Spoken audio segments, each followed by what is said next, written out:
রোজ রোজ আটা মেখে রুটি বানানোটা অনেকটাই ঝামেলার কাজ বলে মনে হয়, কিন্তু এই ভিডিওটি দেখার পর আর রুটি বানানো ঝামেলা বলে মনে হবে না। কোনো রকমে আটা মাখা কিংবা বেলা ছাড়াই তোমরা এই ফুলকো ফুলকো রুটিগুলো বানিয়ে নিতে পারবে। কিন্তু এই রুটিগুলো বানাতে অবশ্যই তোমাদের সম্পূর্ণ ভিডিওটি দেখতে হবে। প্রত্যেকটা রুটি নরম তুলতুলে হবে, আবার খাবার পরও কেউ বুঝতেই পারবে না যে এটা কোনো রকম বেলা ছাড়াই রুটিটা বানানো হয়েছে। তো চলো সম্পূর্ণ ভিডিওটা দেখে নিই। সবার প্রথমে আমি এখানে চায়ের ছোট কাপগুলো দিয়ে 1.5 কাপ মতো সাদা আটা নিয়ে নিয়েছি। তোমরা চাইলে সাদা আটার পরিবর্তে লাল আটা দিয়েও করতে পারো। দিয়ে দিলাম খুবই সামান্য পরিমাণ একটু নুন। হবে এই আটার রুটিতে আর কিছুই মেশাতে হবে না, শুধুমাত্র নুন আর আটাটা একসাথে ভালো করে মেশালেই হবে। ভালো করে মিশিয়ে নিয়েছি। এবার আমি যে কাপ দিয়ে আটা নিয়েছি সেই কাপ দিয়ে প্রথমে 1 কাপ জল দিয়ে দেব। 1 কাপ জল দিয়ে ভালো করে মিশিয়ে নেব। 1 কাপ জল দিয়ে মিশিয়ে নেবার পর দেখো আটাটা অনেকটাই ঘন বলে মনে হচ্ছে, তাই এর মধ্যে আরও 1/2 কাপ মতো জল দিয়ে দেব। 1/2 কাপ জল দিয়ে বেশ ভালো করে মিশিয়ে নিতে হবে, যাতে এর মধ্যে কোনো লাম্পস থেকে না যায়।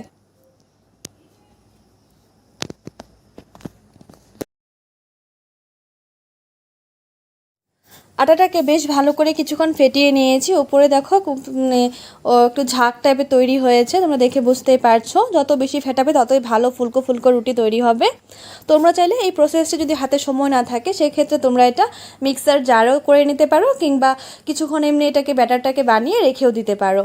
ব্যাটারটাকে 10 মিনিট রেস্টে রেখে দেবো। এতক্ষণ আমরা এর জন্য একটা সবজি রেডি করে নেব। এগ কোরমার রেসিপি, ভীষণই সহজ একটি রেসিপি। তোমরা এই ডিমের পরিমাণটা কম বেশি নিতে পারো। তারপর একটা গ্রেডারের মাধ্যমে এই 4টি ডিমকে ভালোভাবে গ্রেড করে নেব।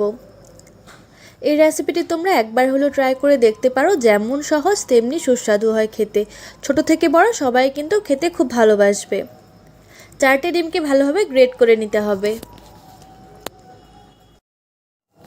এই 4টি ডিম দিয়ে বাড়ি ভর্তি লোক খেয়ে নিতে পারবে শুধুমাত্র একটি পদ দিয়েই। তারপর অন্যদিকে এটা রান্না করার জন্য গ্যাসে একটি প্যান বসিয়ে দিলাম। এর মধ্যে দিয়ে দেবো পরিমাণ মতো সরষের তেল। তোমরা সাদা তেল দিয়েও রান্নাটা করে নিতে পারো। তেলটা ভালোভাবে গরম হয়ে আসলে সবার প্রথমে একটা শুকনো লঙ্কা এভাবে টুকরো টুকরো করে তেলের মধ্যে দিয়ে দেব ফোড়নের জন্য। দিয়ে দেব 1/2 টেবিল চামচ মতো গোটা জিরে। এবার গোটা জিরে আর শুকনো লঙ্কার ফ্লেভারটা তেলের মধ্যে ভালো করে একটু মিশতে দেব।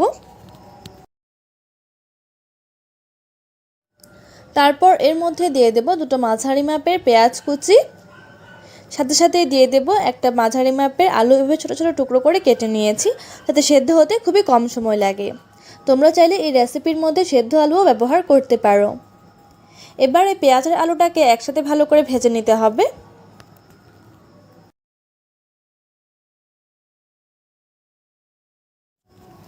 আলুটা ভাজার সময় অবশ্যই এর মধ্যে দিয়ে দেবো স্বাদ অনুযায়ী নুন, আর দিয়ে দেবো পরিমাণ মতো হলুদ গুঁড়ো।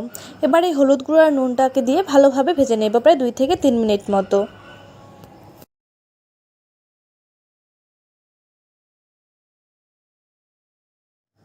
দুই থেকে 3 মিনিটের মধ্যে আলু আর পেঁয়াজটা বেশ ভালো করে ভাজা হয়ে গেছে।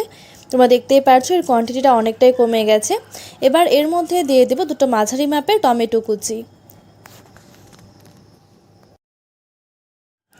টমেটোটাকে দিয়ে হালকা একটু নাড়াচাড়া করার পর এর মধ্যে দিয়ে দেবো 1 টেবিল চামচ মতো থেতো করা রসুন। রসুনটা আমি এখানে থেতো করে দিয়েছি, তোমরা চাইলে বেটেও ব্যবহার করতে পারো। দিয়ে দেব একটা মাঝারি মাপের পেঁয়াজ বাটা। 2 থেকে 3টে কাঁচা লঙ্কা কুচি দিয়ে দিলাম ঝালের জন্য। দিয়ে দেব 1 টেবিল চামচ মতো জিরে গুঁড়ো, আর ঝালের জন্য দিয়ে দিচ্ছি এখানে প্রায় 1/2 টেবিল চামচ মতো লঙ্কা গুঁড়ো।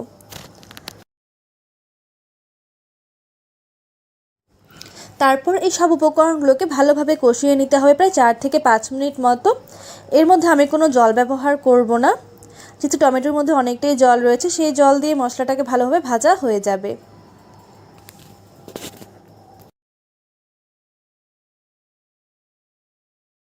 প্রায় 4 থেকে 5 মিনিট পর দেখো মশলাটা বেশ লাল লাল করে ভাজা হয়ে গেছে, মশলা থেকে তেল ছেড়ে দিয়েছে। এবার এর মধ্যে দিয়ে দেব গ্রেট করা ডিমগুলোকে দিয়ে হালকা একটু মিক্স করে নেব। তোমরা চাইলে এই রেসিপিটা এমন করেও খেতে পারো, কিন্তু আমি যেহেতু একটু গ্রেভি খেতে পছন্দ করি তাই এটা হালকা একটু নাড়াচাড়া করে নেওয়ার পর সামান্য একটু জল দিয়ে দেবো এর মধ্যে।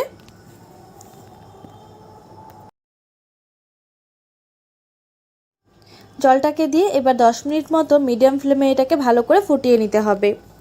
তোমরা চাইলে এর মধ্যে সামান্য একটু চিনি ব্যবহার করতে পারো যদি একটু মিষ্টি মিষ্টি খেতে পছন্দ করো তোমরা এই রেসিপিটা।